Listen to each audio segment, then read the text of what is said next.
सभी सनातनी हिंदू भाइयों के दिल आज दुख रहे होंगे, क्योंकि पहले पश्चिमी बंगाल के मुर्शिदाबाद में कट्टरपंथी मुस्लिम दंगाइयों द्वारा निर्दोष हिंदुओं की हत्या मुर्शिदाबाद वेस्ट बंगाल में की गई। बड़े पैमाने पर उनके घरों को जलाया गया, उनकी हत्याएं की गई, हिंदू बहन बेटियों की इज्जतों से इज्जत लूटी गई।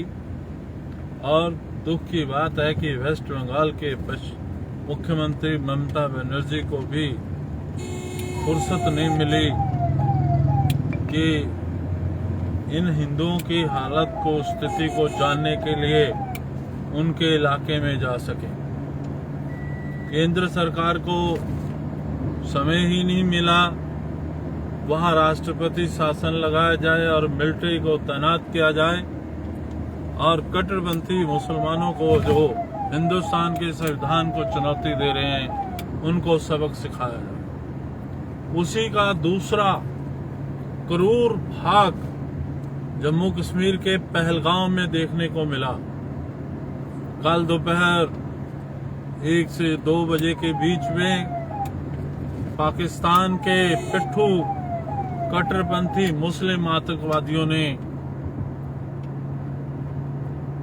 पहलगाम के एक पर्यटक स्थल पर, जिसे स्विट्जरलैंड के नाम से जाना जाता है, वहां पे जो हिंदू भाई बहन परिवार वहां पे पर्यटन के लिए गए थे, अपनी यात्रा के लिए गए थे, उन्हें पूछ कर कि आपका धर्म हिंदू है, आपका नाम हिंदू है, उनकी हत्या की गई, निर्मम हत्या की गई।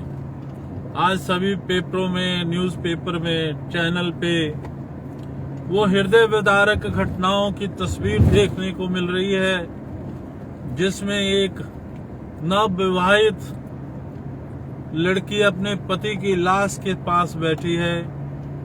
परिवार चिल्ला रहे हैं कि हमारे प्रियजनों की हत्या कर दी गई।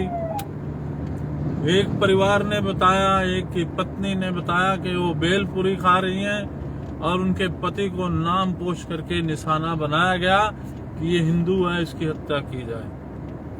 क्या इस देश में 80% जहां आबादी हिंदू है, हिंदू होना गुनाह हो गया?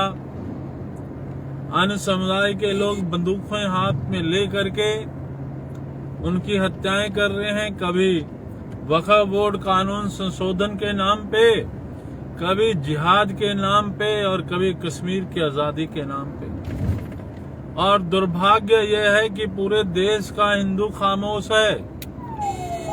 आज तमाम देश के हिंदू संगठन केवल और केवल आतंक का पुतला जला करके अपने गुस्से को जाया करेंगे।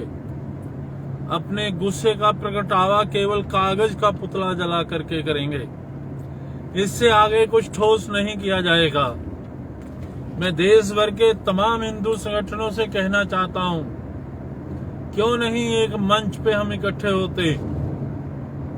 आपसी मतभेदों के बावजूद क्यों नहीं हम आपस में बात करके इसका प्रतिकार, इसका विरोध सशक्त करते? सरकार को पता लगेगा अगर एक हिंदू को भी छुआ जाएगा तो उसकी प्रतिक्रिया इतने बड़े स्तर पे आएगी।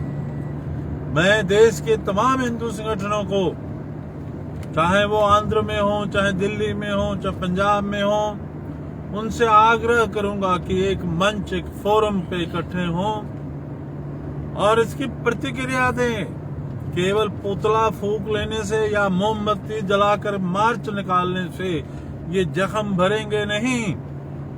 कल बंगाल में ये जख्म हिंदुओं को लगे थे, आज पहलगाम में जख्म लगे हैं, ताकि श्री अमरनाथ की यात्रा भय के वातावरण में हो।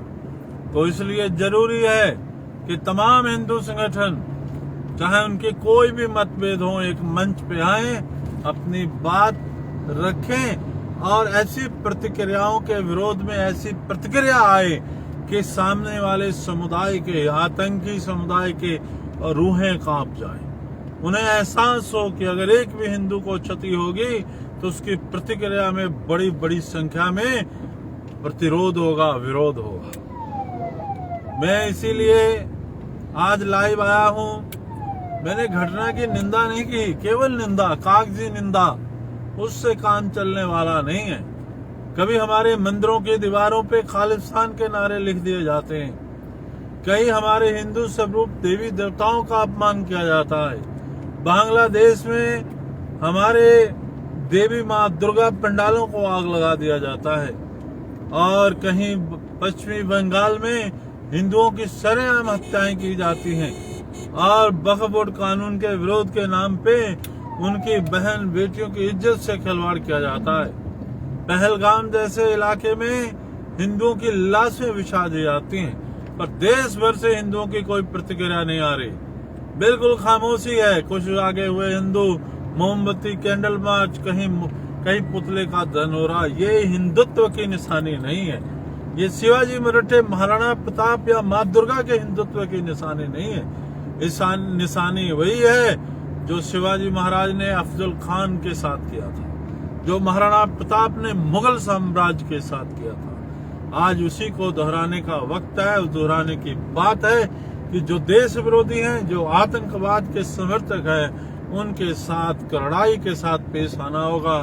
सरकार अपनी नीतियों से काम करेगी, हिंदू समाज को भी अपनी नीतियों से काम करना चाहिए। कम से कम हमें इजराइल की नकल जरूर करनी चाहिए। जय श्री राम, जय हिंदू राष्ट्र।